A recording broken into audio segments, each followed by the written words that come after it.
Hey guys, what's happening? So picking up with more talk on Cosmic Ghost Rider, I thought it would be pretty interesting to have a talk about Cosmic Ghost Rider Destroys Marvel History, which is a new miniseries that feels very similar, but also very different in a very risky way. And apparently, I'm not the only one who feels that way. So let's get into it. But first, if you're new to the channel, be sure to subscribe to catch the spills every week. And don't forget to hit that bell up top so we can squad up in the comments for the first hour.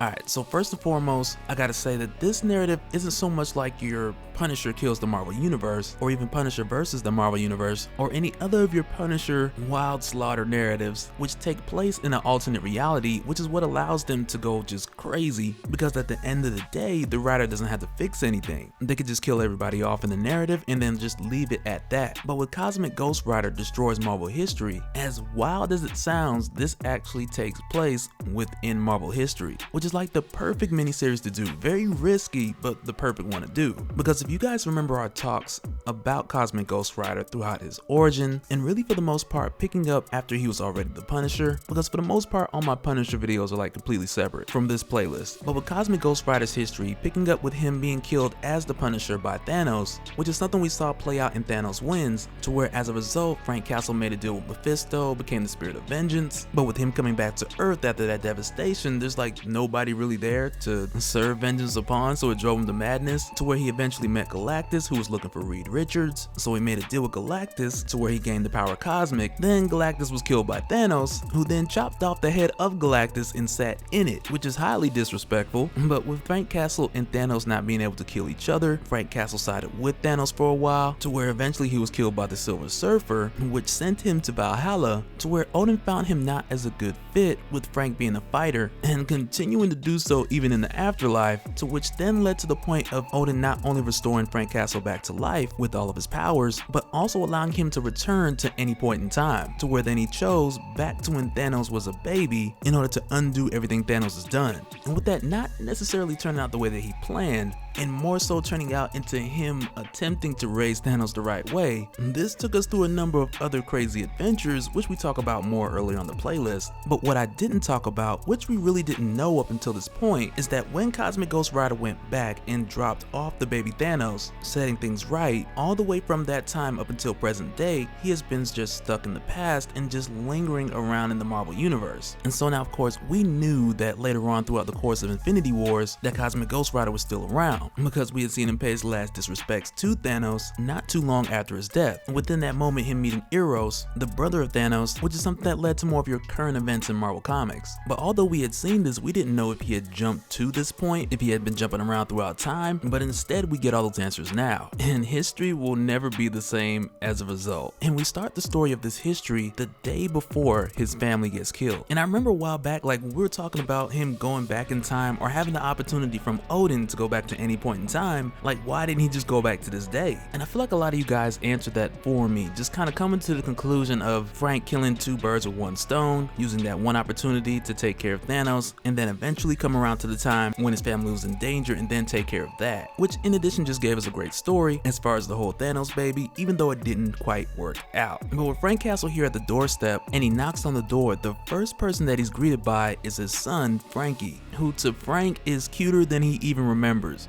with his little chubby self. And I love it because it just tugs at your heart that this is just a little kid, and with just one look at him you understand why Frank Castle would do anything for his family. But it isn't long before his son goes to get his mother, who recognizes immediately the face of her husband even though he's older. And I like that Nick Giovannetti does this because we see the same with Donny Cates, who also stayed true to the dynamic of whenever these two see each other, even in the alternate future, she immediately recognizes him. But with Frank, even though waiting so long just for this moment, he didn't really plan it out like that. So for the time being, he just kind of plays it off like, no, I'm his Uncle Fredo. Like, nah, my name Fredo, shawty. But doing so really just to skip explaining everything up to this point. And very likely in this instance, the less she knows, the better. And at this current time, Frank's not home. Not too long after being there, Maria has to go pick up their daughter. She got another fight at school, but this ends up leaving Uncle Fredo to watch after his son until she gets back. To where he's like, sure, it'll be a breeze compared to the last kid, referring to baby Thanos, who was the worst. But with Frank taking this time to actually spend with his son, which is something he didn't really do before, and at least not as much as he should have. But with him noticing how much his son is into superheroes, he's like, well, you know what? I'm a superhero too. And Frankie loves it. And though I doubt most kids would just act the same way, especially if it's Cosmic Ghost Rider. Like a flaming skull would usually freak out any other 2-year-old. But Frankie loves it. And as a matter of fact, it kind of reminds me of Weapon H, who we had talked about recently being reunited with his children. And it's like it makes sense. Like, what dad does not want to be seen as like a hero in his child's eyes, even if you can't share with them necessarily all the details. But this is where it gets risky here, because Frank, posing as Uncle Frito, he's asked by his son, well, if you're a hero, why haven't I heard of you? And it's here where he tells him pretty much everything that he's been doing, and not in any particular order, but everything that he's been doing from the time that he dropped off that baby Thanos, and it has been lingering in the Marvel Universe ever since. And throughout doing so, there's been times where Uatu the Watcher, he stepped in and been like, okay, look, you are about to mess all of this up, much like we had seen at the time when Frank was trying to raise baby Thanos. But with this go around, with Frank having the experience of how much changing an event can cause a number of paradoxes in different situations, when these events take place that have already happened in Marvel history, when Frank steps in, he is careful to make sure that they happen the way that they're supposed to for the most part. And even still with that, it is a very risky thing to do, especially with the risk of the slightest change in the timeline causing a butterfly effect, creating a future that is way different than what it's supposed to be. But for the sake of the story, Frank pulls it off. And so he tells his son, who's really into the Fantastic Four, that not only did he save the Fantastic Four in their crash landing, but he also had joined the team, which is something that didn't quite really work out because he's kind of a murderer, but he more or less spared his son the details of exactly why for Frank this team wasn't quite the right fit. But even moving forward and talking about where he met Galactus and the Silver Surfer for the first time, which was more like the third time with Frank's history of time travel and alternate timelines. But with the way that this is done, and especially with the dialogue with a lot of these flashbacks, it really gives this parody of a history story of the Marvel Universe a lot of wiggle room. Because according to Frank, in this story that he's telling his son, the Silver Surfer just wanted to be Galactus' friend. So to win him over as a friend, he would just find planets for him to eat, so on and so forth. But you and I know that it didn't quite go down that way. But instead, what this does rather, with even Cosmic Ghost Rider existing in the Marvel Universe for all this time throughout history, if there's ever a need to revisit any of these stories, there wouldn't be too much of an issue with changing certain things. Because at the end of the day, Frank either watered it down just for the entertainment of his own son, which is a smart way to play it. And so now another point in time where Frank Castle had visited as the Cosmic Ghost Rider throughout the years was the trial of Reed Richards. And this was an interesting time to cover within this narrative, especially with Uatu the Watcher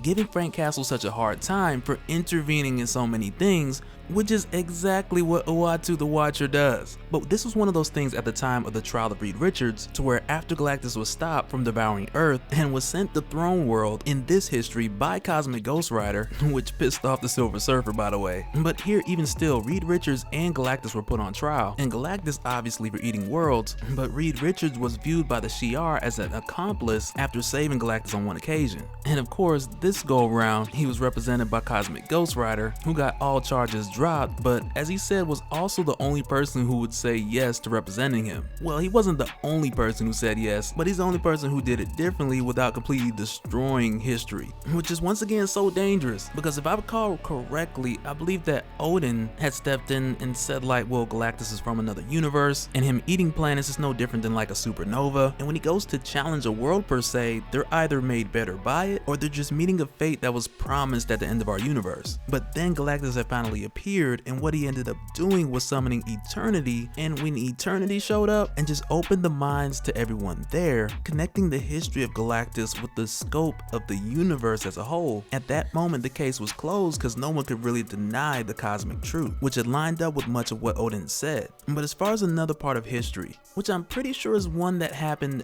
after Frank Castle had become the Punisher, but it goes back to the time when we had got the new Fantastic Four with Spider-Man, Ghost Rider, Wolverine, and Mr. Fix-It. And the reason why I say I believe this happened after Frank Castle became the Punisher, like in your actual Marvel history, is because I remember this comic, like back in 1992, when both teams had went to Monsters Island, like back when this had happened in the original series, like the Punisher, he was about to step in. Like, he was en route, coming in hot, and getting ready to bomb the whole island until he had seen their ship. And then he was like, oh man, Ghost Rider, Spider-Man, Hulk, Wolverine, they're all here, they don't need my help. And he just circled back. But even with that, a lot of things have changed throughout Marvel Legacy, so events in the history could have been different already. But with the way Cosmic Ghost Rider joined this team though, like, he just pulled Johnny Blaze to the side and said, hey man, sit this one out, I'ma get this one.